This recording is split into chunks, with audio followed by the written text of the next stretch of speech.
Hello, everyone. I am Natasha, your host for today.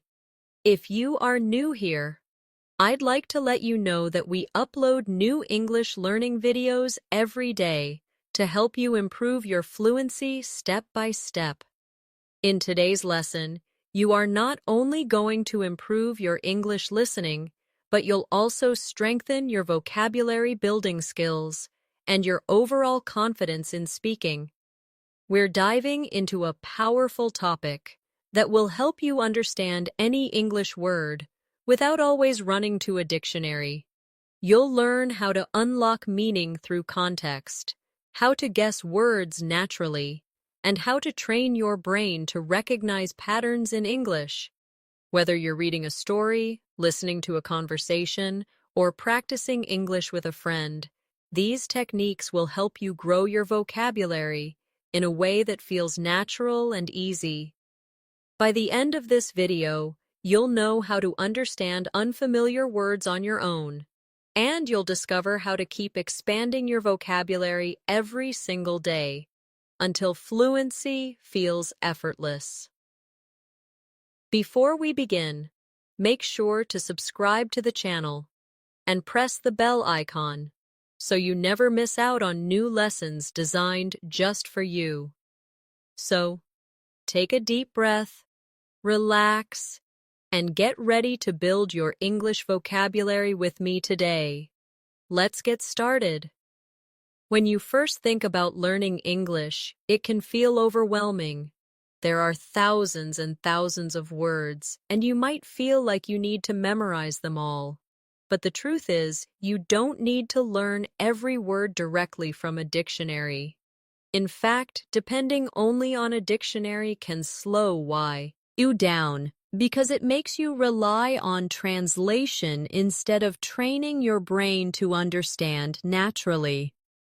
Today, we are going to work together on a powerful skill, the ability to understand any English word even if you've never seen it before. By using your brain, your imagination, and the context around you. Let's start by imagining a very simple situation. You are reading a short story in English and you come across a new word. At first, you panic. You stop, you reach for your phone, and you quickly type the word into Google or your dictionary app. You see the meaning, but a few minutes later, you forget it again. Why? Because you didn't really understand it in context. You just translated it. That's not how children learn words, and it's not the best way for you either. Instead, the goal is to train your brain to stay calm. Notice clues, and make smart guesses that connect the word to the story or conversation. Let's practice this together right now. Imagine you read this sentence. She opened the window to let in some fresh breeze. Now, maybe you don't know the word breeze. Instead of stopping and checking, you look around the sentence. You see window and fresh. You also know that we open a window to let air inside. So you can guess that breeze probably means some kind of gentle wind or air. And guess what? You're right. That's exactly how you start learning words without a dictionary. Here's another practice example for you. Read this sentence slowly with me. The children were giggling in the garden as they played with the puppy. Now maybe giggling is new for you, but look carefully. Children, garden, puppy. This is a happy scene. Kids are smiling, laughing, having fun. So giggling must mean laughing in a light or playful way. And again, you've understood it without translation. Take a moment and repeat the sentence after me slowly. The children were giggling in the garden as they played with the puppy. Say it again with me, but this time, imagine the happy sound of giggling. This helps your brain remember the meaning naturally. You see, words are not just about letters. They are about feelings, images, actions, and emotions. If you connect the word to an experience in your mind, you don't need a dictionary. This is why context is your biggest teacher. Now let's talk about daily life situations. Suppose you go to a cafe and you hear the waiter say, "Would you like that beverage hot or cold?" Maybe beverage is new to you, but look at the situation. You are in a cafe, and the waiter is offering you something hot or cold. It must be a drink. Yes, beverage means drink. Isn't it amazing how you can discover meanings just from the environment? Here's another real-life exercise for you to practice.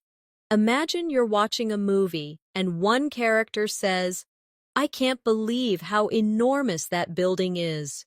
If enormous is new, don't stop the movie. Just look at the situation. They are staring at a building. The tone of voice shows surprise. Enormous must mean very big. Repeat it with me. Enormous means very big. Now try saying the sentence out loud. That building is enormous. Picture a huge building in your mind while you say it. The key idea here is that your brain is much smarter than you think. It has the ability to solve little puzzles when you see or hear new words. Every sentence gives you hints, like a detective solving a mystery. And the more you practice, the stronger this skill becomes. Let's do a little mini exercise right now to test your detective skills. Listen to this sentence. After the long hike, they were completely exhausted and sat down on the grass to rest. Which word might be new for you? Yes, exhausted. Now think. They had a long hike. They sat down on the grass to rest. What do people feel after hard physical activity? They feel very tired. So exhausted must mean very tired. Say it with me. Exhausted means very tired. Good job. This is exactly how you grow your vocabulary naturally. Now, let's build on this with repetition practice. I will give you a few sentences, and you try to guess the meaning of the new word in each. Don't worry if your guess is not perfect, because even guessing is training your brain to think in English. Ready? The little boy was shivering in the cold winter air. What could shivering mean? Think, cold winter air. Your body shakes when it's cold. So, shivering means shaking because of cold. Say it with me slowly. Shivering means shaking because of cold. Here's the next one. She glanced at her watch before leaving the house. The new word is glanced. Situation, watch before leaving. You don't stare at your watch for a long time. You look quickly. So, glanced means looked quickly. Say it with me. Glanced means looked quickly. Another one. The garden was filled with vibrant flowers in the spring. The new word is vibrant. Flowers, spring, garden, bright, colorful, full of life. So vibrant means bright and full of energy. Say it with me. Vibrant means bright and full of energy. Each time you do this exercise, you are actually training your brain to stop translating and to start thinking in English. And the more you do it, the faster you become at understanding new words instantly. Here's a very powerful trick I want to share with you.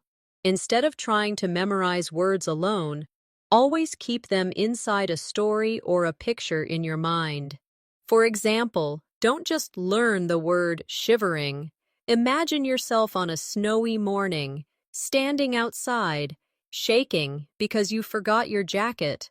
That picture will stick in your memory much longer than a dictionary definition. Let's try a longer practice passage now. Listen carefully. When the lights went out during the storm, Emma felt a sudden surge of panic, but then she quickly lit a candle and calmed down.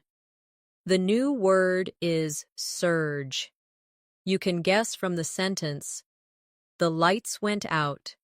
Emma felt panic, but only for a short moment. A sudden, strong feeling. That's surge. Surge means a sudden, strong increase of emotion or energy. Repeat it with me. Surge means a sudden, strong increase. Now say the whole sentence again.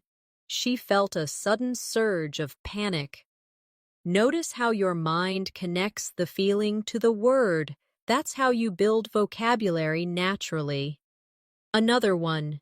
The teacher commended the students for their hard work. The new word is commended.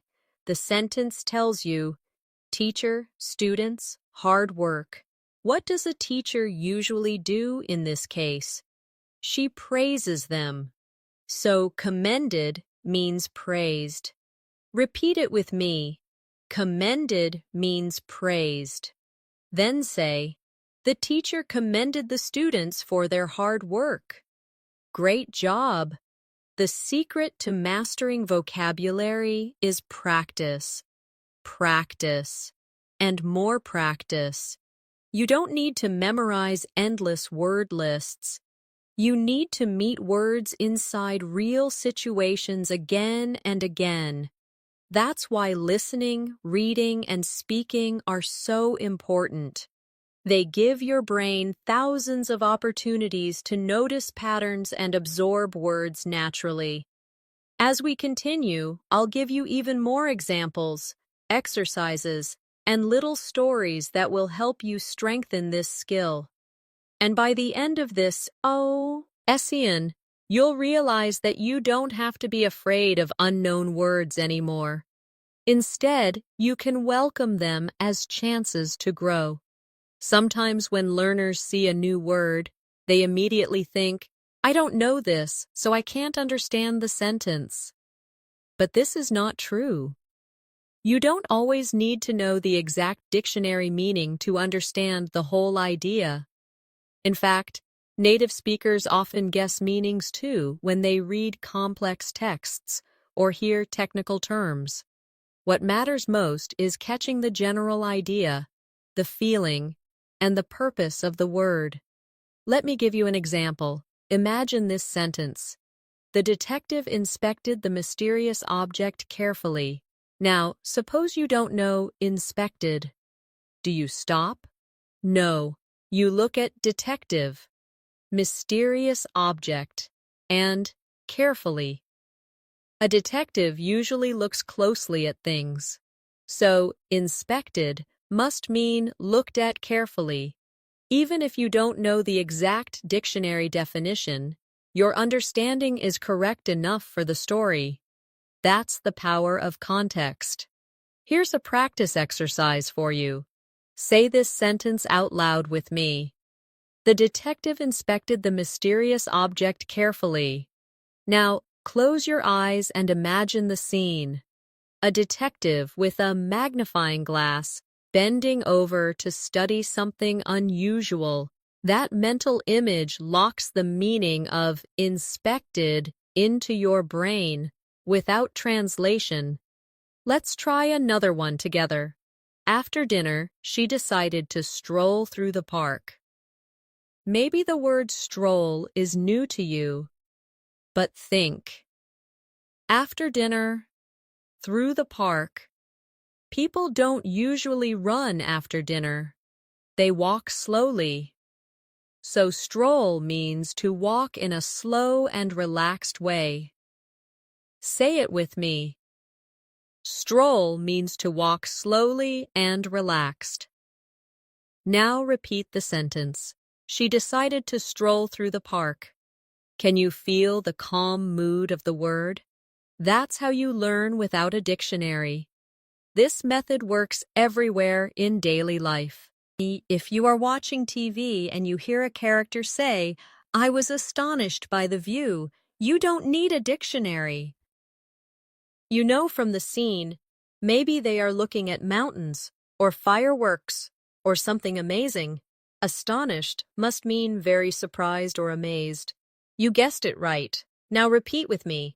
Astonished means amazed.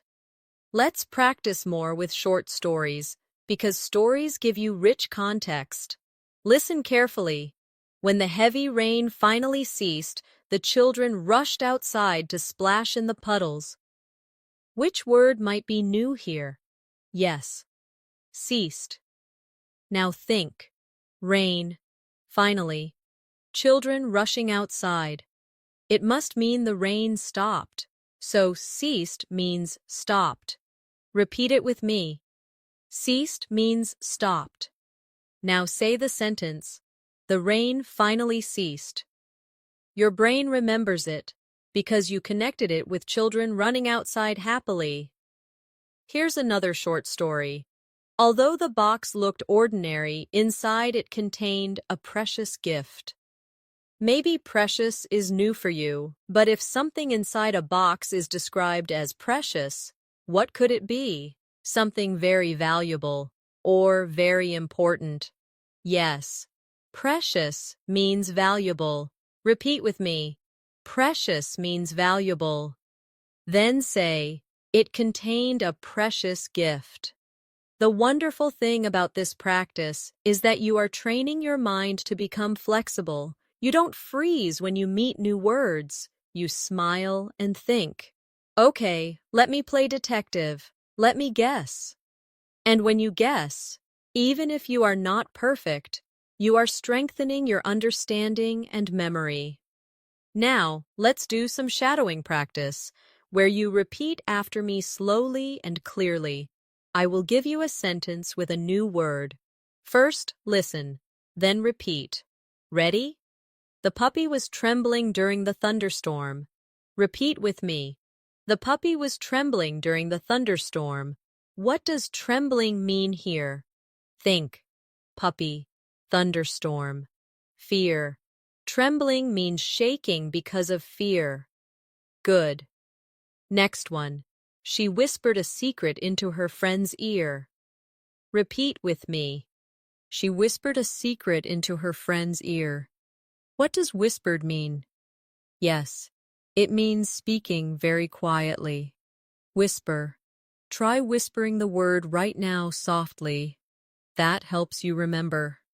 Next one. The baby grasped her mother's finger tightly. Repeat with me. The baby grasped her mother's finger tightly. What does grasped mean? It means held tightly. Yes. Say it again. Grasped means held tightly. See how natural this becomes? You are not memorizing isolated words. You are living them, feeling them, and practicing them inside sentences. This is exactly how native speakers grow their vocabulary, without ever opening a dictionary. Let me share another trick with you. When you meet a new word, don't just think about its meaning.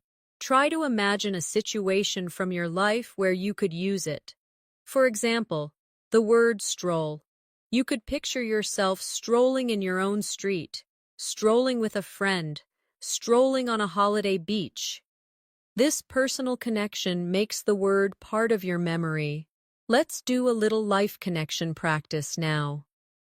Think about yesterday. Did you stroll anywhere? Maybe you walked slowly to the shop. Maybe you walked in your garden. Now describe it to yourself. Yesterday, I strolled to the shop. Good. Or maybe, I strolled with my dog in the evening. Can you see how it feels real now? That's when learning sticks. We're going to go even deeper soon, with strategies to unlock longer and more complex words. But remember this, every word gives you hints. The sentence, the story, the feelings, the situation, all of them are like little arrows pointing toward the meaning, and your brain, with practice, learns to see the arrows and follow them. One of the strongest skills you can develop as an English learner is the ability to notice word families. Many words are connected to each other by a root or a small piece that carries meaning. Once you learn one word, you can guess the meaning of many others that look similar.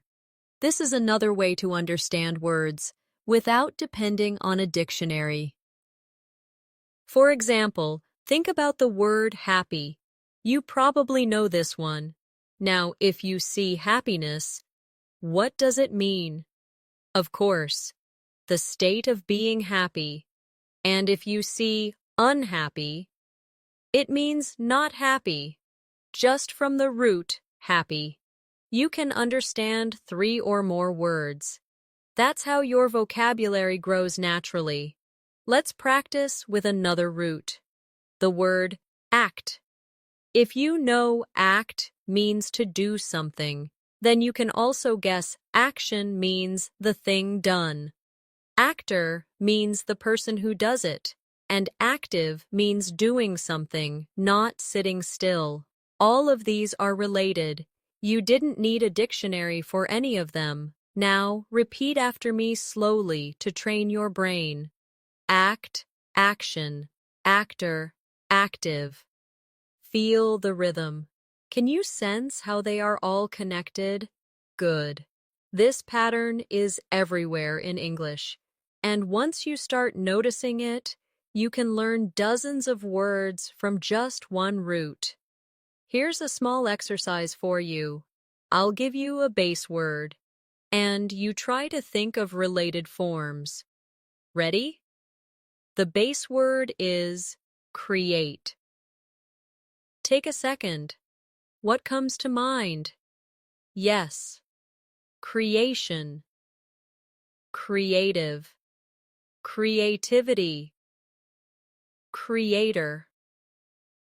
All of these are connected to create.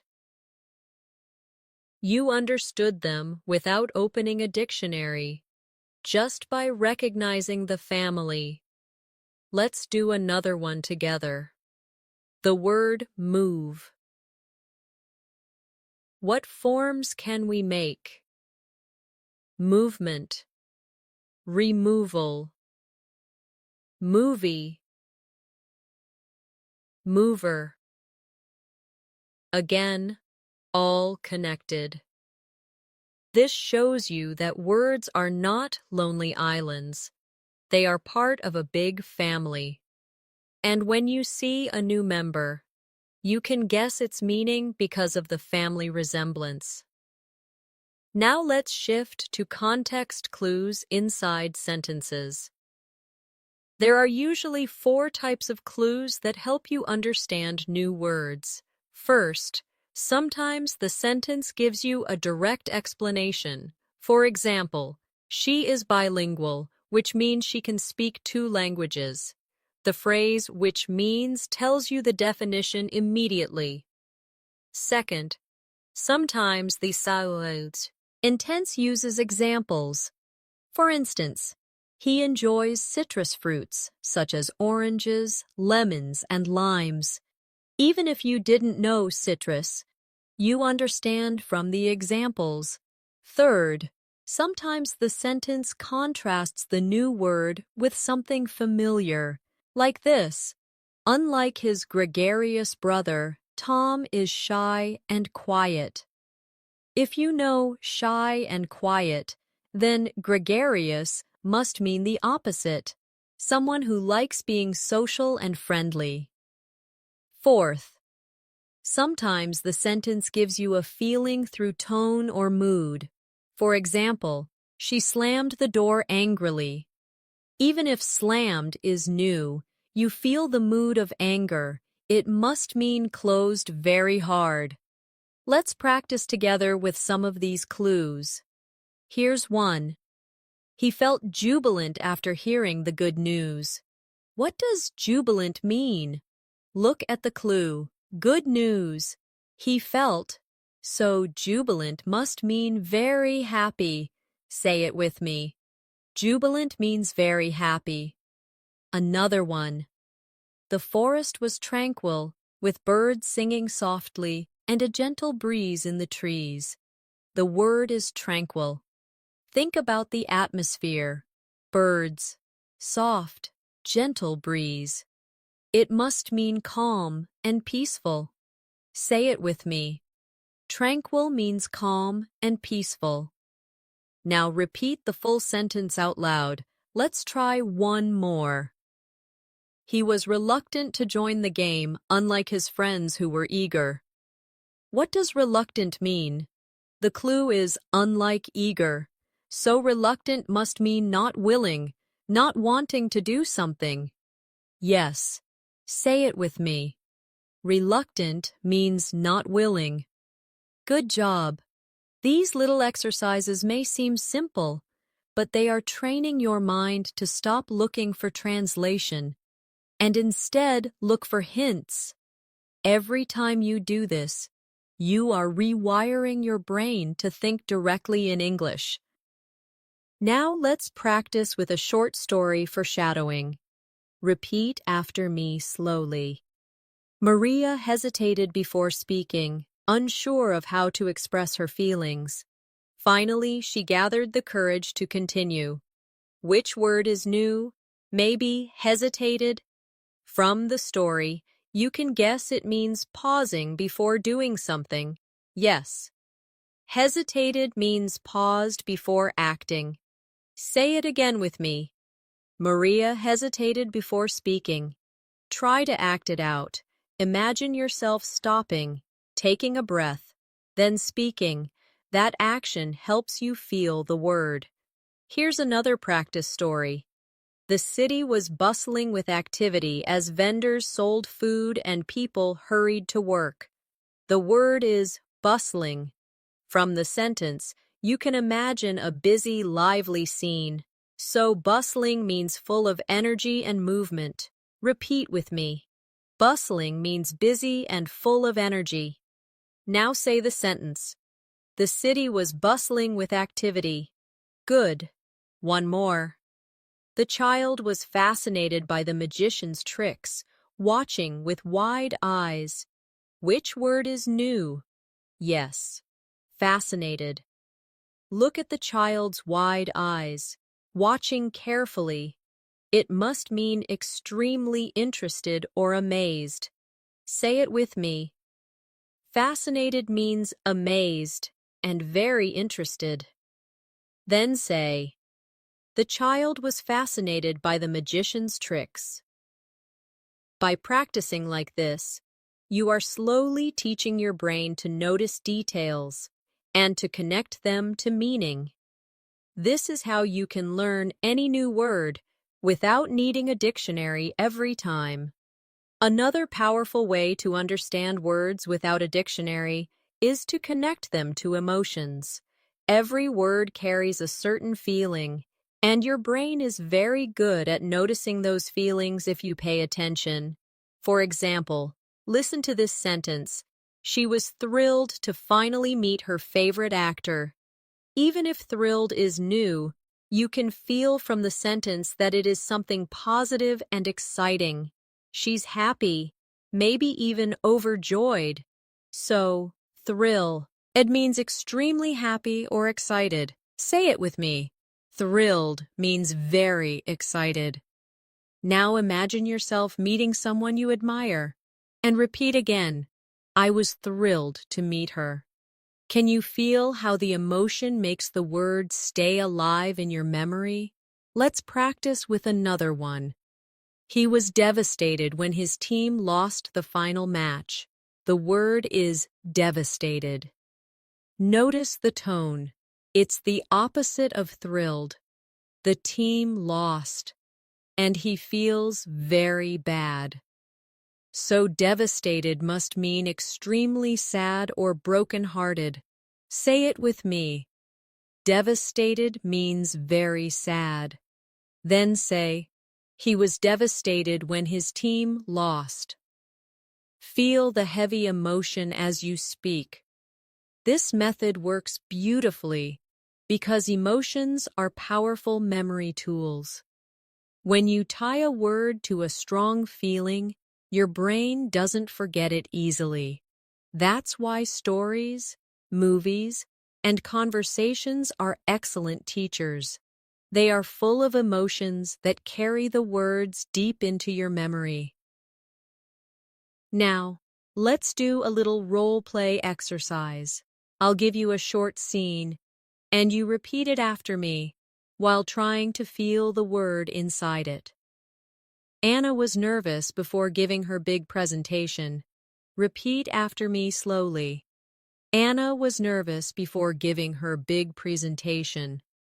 Nervous means worried or anxious. Can you remember a time you felt nervous? Maybe before an exam, or before speaking in front of people. Connect that memory to this sentence. Now the word belongs to you. Another role play. James was overjoyed when he got the job he always wanted. Repeat after me. James was overjoyed when he got the job he always wanted. Overjoyed means extremely happy. Feel the excitement inside your body as you say it. Smile as you repeat, I was overjoyed. This exercise helps you not only understand the word, but also embody it. And once your body and mind feel the word, you don't need a dictionary to remind you. Now let's move into another important skill, noticing synonyms and antonyms in real situations. Synonyms are words that have similar meanings, while antonyms are opposites. If you know one, you can often guess the other. For example, you know big. If you hear huge, you can guess it's similar. If you hear tiny, you can guess it's the opposite. Let's practice with sentences. The movie was hilarious, and everyone in the theater laughed loudly. What could hilarious mean? If everyone laughed, it must mean very funny. So hilarious means very funny, synonym of funny. Another one.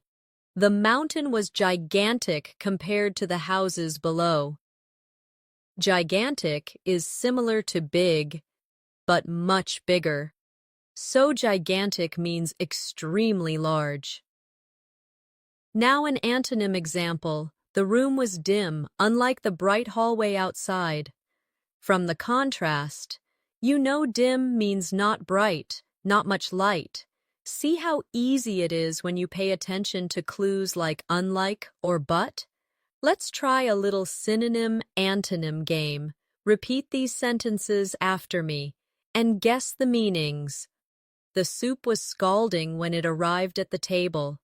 What does scalding mean? Think. Soup. Just arrived. Too hot. So scalding means very hot. Next one. The street was deserted late at night, but in the morning it was crowded. Deserted must mean the opposite of crowded, which is empty. Yes. Next. Her handwriting is neat, but his is sloppy. Neat and sloppy are opposites. Neat means clean and tidy. Sloppy means messy. Say them with me. Neat means tidy. Sloppy means messy. This technique is powerful because many texts, books, and conversations naturally use comparisons. And if you pay attention, you can learn words automatically. Now let's practice with shadowing again. Repeat these sentences slowly with me. The child was drowsy after lunch and soon fell asleep. Drowsy means sleepy. The party was lively with music and dancing all night. Lively means full of energy. She was cautious while crossing the busy street. Cautious means careful by repeating, feeling, and connecting.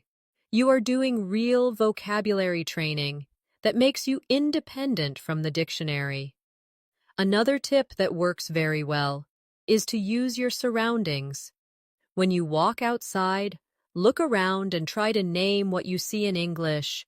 If you don't know the exact word, describe it with what you do know, and your brain will often guess the missing piece. For example, if you don't know the word bench, you can say, "It's the thing where people sit in the park."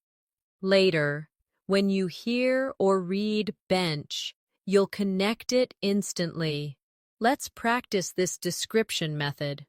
I'll give you a word, and you try to describe it in English without translating. The word is umbrella. How can you describe it? Maybe, "It's the thing you use when it rains to keep dry." Perfect. Now the word ladder. You can say, "It's the thing you climb to reach something high." Yes. Next word, mirror. Describe it. "It's the glass you look at to see your reflection." Very good. See how you explained the words without translating? That is exactly how your brain can learn naturally. Sometimes a single picture in your mind can explain more than any dictionary ever could. When you hear a new word, imagine a small scene around it. This technique is called visualization, and it makes learning faster. For example, let's take the word wander. If you read, "He wandered through the forest for hours," what do you imagine? You probably see a person walking slowly, without a clear path, just exploring. That picture shows you that wander means to walk without a fixed direction. Now repeat after me. He wandered through the forest for hours. Imagine yourself in the forest, walking slowly and peacefully. Here's another. The kids scampered to the playground as soon as school ended. If scampered is new, close your eyes and imagine children running quickly and playfully. That image gives the meaning. Scampered means ran quickly in a playful way. Say it with me. The kids scampered to the playground. Feel their energy as you repeat it. Visualization also works beautifully with feelings. Imagine this sentence. She glared at him after the argument. The word is glared. If you picture her angry face staring with sharp eyes, you immediately know it means looked angrily. Say it. She glared at him. Act it out with your own eyes to feel the word. Now let's practice a little series together. Repeat these sentences after me while you imagine the action. The baby crawled across the floor. Crawled means moved on hands and knees. The boy leapt into the swimming pool. Leapt means jumped. The leaves rustled in the wind. Rustled means made a soft sound while moving. Each time you say it, make a small picture in your head, and the word will stay longer. Another powerful trick is noticing prefixes and suffixes. These are little parts added to words that change their meaning. If you know the parts, you can often guess the meaning without looking it up. For example, "un" often means not. If you know comfortable, then uncomfortable means not comfortable. If you know happy, then unhappy means not happy. It's simple, but very effective. Suffixes work the same way. For example, er often means a person who does something. Teach becomes teacher. Write becomes writer. Sing becomes singer. Even if you didn't know the word before, you can understand it from the pattern. Let's practice this quickly. What does driver mean? Yes, a person who drives. What does dancer mean? A person who dances. What does reader mean? A person who reads. Let's practice with C. Intenses. The writer finished her new book. You can guess writer means someone who writes books. The singer performed on stage. A singer is someone who sings. The builder worked hard all day. A builder is someone who builds. You see the pattern, and you don't need a dictionary to explain it. Let's shadow together. Repeat with me slowly. The teacher helped the student. The worker repaired the car. The painter colored the wall. Notice how each word describes a person by the action they do.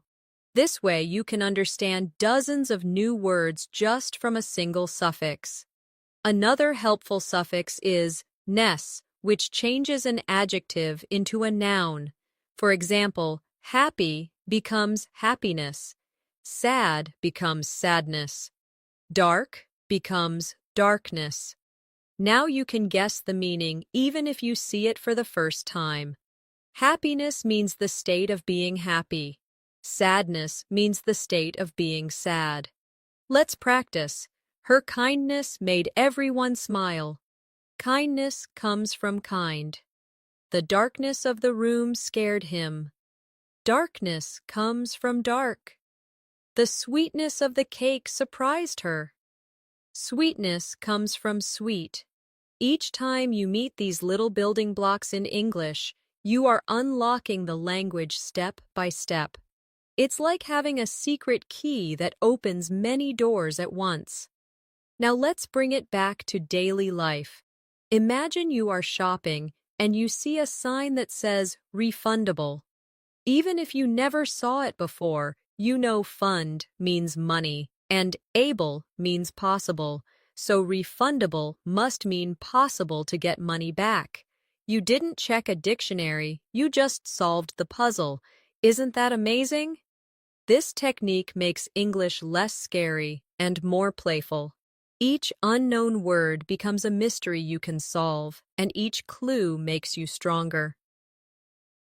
Another excellent way to understand any English word without a dictionary is through repetition in different situations. When you meet the same word in several contexts, your brain automatically builds meaning. For example, think of the word charge.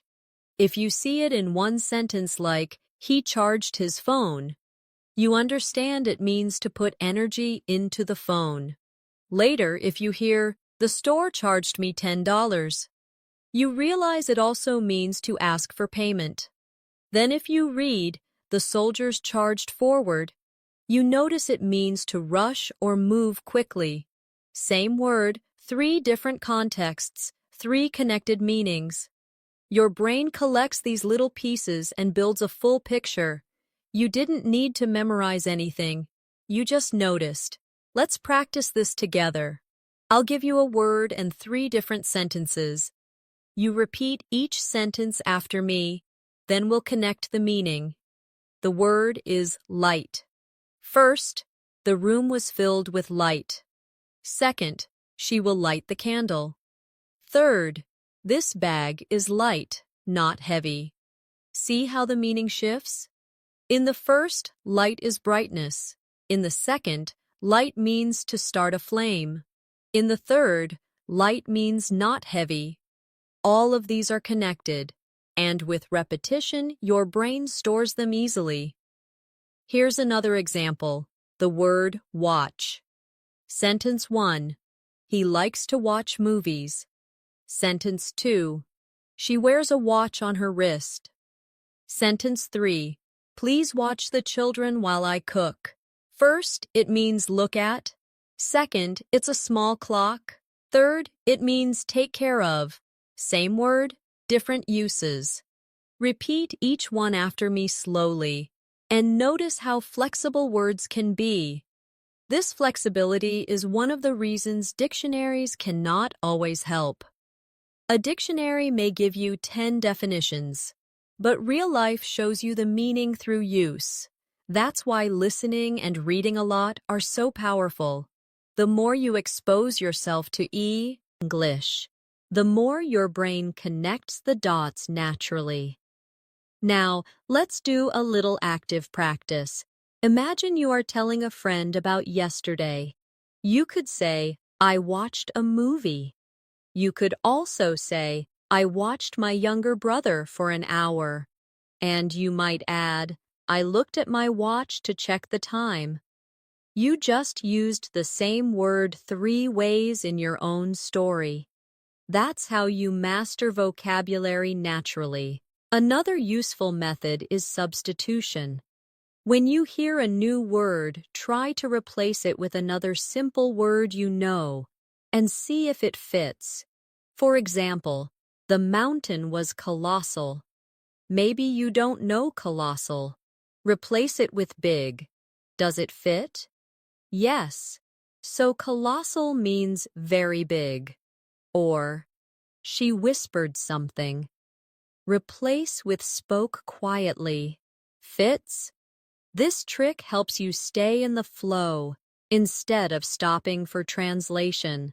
Let's practice substitution together. The dessert was scrumptious.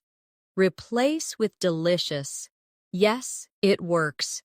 Scrumptious means delicious. He was furious about the mistake. Replace with very angry. Yes. Furious means very angry. The students were silent. Replace with quiet. Yes. Silent means completely quiet. Every time you try this, you train your brain to guess meaning on the spot. Now let's add some shadowing practice with daily life sentences. Repeat after me slowly. The little boy was curious about the new toy. Curious means wanting to know more. The road was slippery after the rain. Slippery means easy to slide on. The athlete was determined to win the race. Determined means having a strong decision. Each word became clear from the sentence. You can also train this skill while reading stories or articles. When you see a new word, don't stop. Read the sentence before and after. Ask yourself, is this word describing a person, an action, a feeling, or an object? Often the position of the word gives the answer. For example, in the sentence, the cat is playful. The word is describing the cat, so it's an adjective. Even if you don't know playful, you know it is some quality of the cat. That alone helps you guess the meaning. Let's do a quick exercise with this method. The flowers are fragrant. What is fragrant describing? Flowers. So it's an adjective, a quality of flowers. And flowers usually smell nice. So fragrant means having a pleasant smell. Another one. The task was tedious. Task is a thing to do. So tedious is a description of the task. If the sentence says it took a long time and he was bored, tedious must mean boring. This way, even the position of the word helps you. Think of words like little puzzles. When you find them, don't feel blocked. Smile and say, "Let me solve this."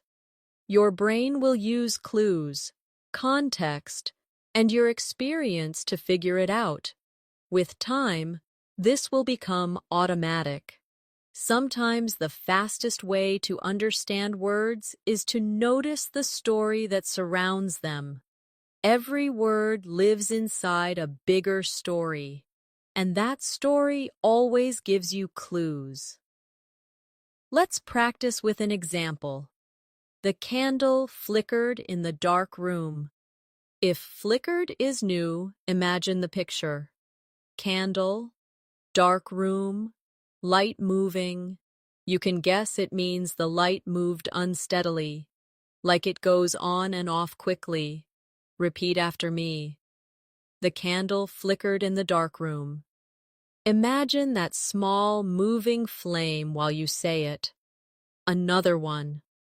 He clenched his fists when he heard the news. Maybe clenched is new, but fists, news, reaction. He is holding his hands tightly. So clenched means closed tightly in anger or stress. Repeat it with me.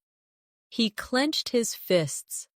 Make the action with your own hands as you speak, and your brain will remember. This is the secret. Combine reading, listening, and imagining together. When your brain gets sound, image, and feeling at the same time, it doesn't need translation. The meaning stays naturally. Let's try a short story together. Listen carefully. Sarah walked into the empty classroom. The chairs were scattered, and papers were strewn across the floor. She sighed, realizing she had a lot of cleaning to do. Which word is new? Maybe strewn. The clues are chairs scattered, papers on the floor. Strewn must mean spread out or thrown around. Repeat with me. The papers were strewn across the floor. Imagine the mess. And suddenly the meaning is clear. Here's another little story. After hours of hiking, they finally reached the summit of the mountain. The view was breathtaking. If summit is new, look at the context. Hours of hiking, top of a mountain, view. Summit means the top. Breathtaking is easier now. The view was amazing. So beautiful it almost takes your breath. Repeat with me. They reached the summit of the mountain. The view was breathtaking. Feel the picture in your mind. Now let's move into daily life examples. Imagine you are in the kitchen. You hear, "The soup is simmering on the stove." If simmering is new, notice the situation. Soup, stove, cooking. It must mean cooking slowly on low heat. Say it with me. The soup is simmering on the stove. Picture the pot of soup gently bubbling. Another kitchen word. She sprinkled sugar on her coffee. Maybe sprinkle is new. Sugar, coffee.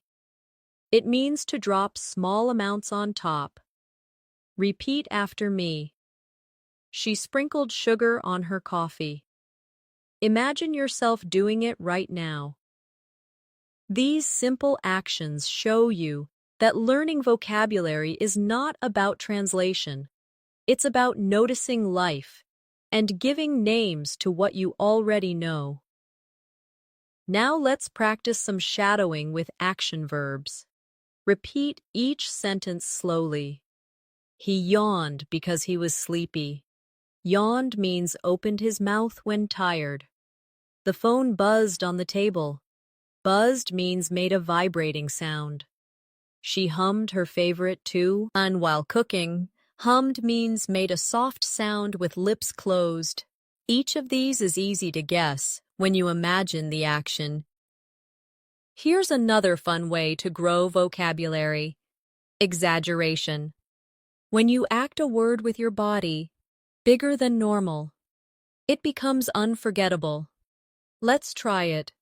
Say with me. I was shivering. Act it with your body. Shake like you are cold. Now. I was sneezing. Pretend to sneeze. Next. I was stretching. Move your arms wide. These actions lock the meaning deeper into memory. Words are not only ideas in your head, they are movements, pictures, and emotions. That's why you can learn any English word without translation, if you connect it to your senses. See it, hear it, feel it, act it, and it will stay. Now let's try combining everything we've learned so far. Listen carefully. The little kitten scampered into the garden, chased a butterfly, and then pounced on a leaf. Maybe scampered and pounced are new, but look at the clues. Kittens are playful. They run quickly, so scampered means ran quickly in a playful way. Pounced is what cats do when they jump suddenly to catch something. Repeat after me. The kitten scampered into the garden. The kitten pounced on a leaf. Picture it in your mind and smile. Now you know the words. When you begin to notice how words work, you realize that English is full of patterns. These patterns are your friends, because once you recognize them, you can guess new words almost instantly. For example, think of the suffix full. If you know beautiful, you can also understand helpful, grateful, and careful. The pattern is clear. Full usually means full of something. Beautiful means full of beauty. Careful means full of care. Grateful means full of gratitude. You don't need a dictionary to see this. Just attention to the shape of the word. Let's practice repeating. Say with me slowly. Beautiful, helpful, careful, grateful. Hear the rhythm in your voice. Now place them in sentences. The garden was beautiful. The teacher was helpful. Be careful with the glass. I am grateful for your kindness. Each sentence reinforces the pattern. Now let's look at the opposite suffix, less. It usually means without. If you know hope, then hopeless means without hope. If you know care, then careless means without care. If you know fear, then fearless means without fear. Again, one pattern gives you many words. Repeat after me. Hopeless, careless, fearless. Use them in sentences. He felt hopeless after the exam. It was careless of me to forget. She is fearless when she speaks in public. This shows that English is like a puzzle. Each piece connects to another, and when you recognize the pieces, you can understand new words quickly. Now let's practice with some everyday examples. Listen carefully. The medicine is tasteless. What does tasteless mean? Without taste. Her words were meaningless. Without meaning. The desert was waterless. Without water. Say them with me now. Tasteless, meaningless, waterless. Your brain connects them naturally. Another powerful prefix is re. It usually means again. For example, rewrite means write again. Replay means play again. Rebuild means build again.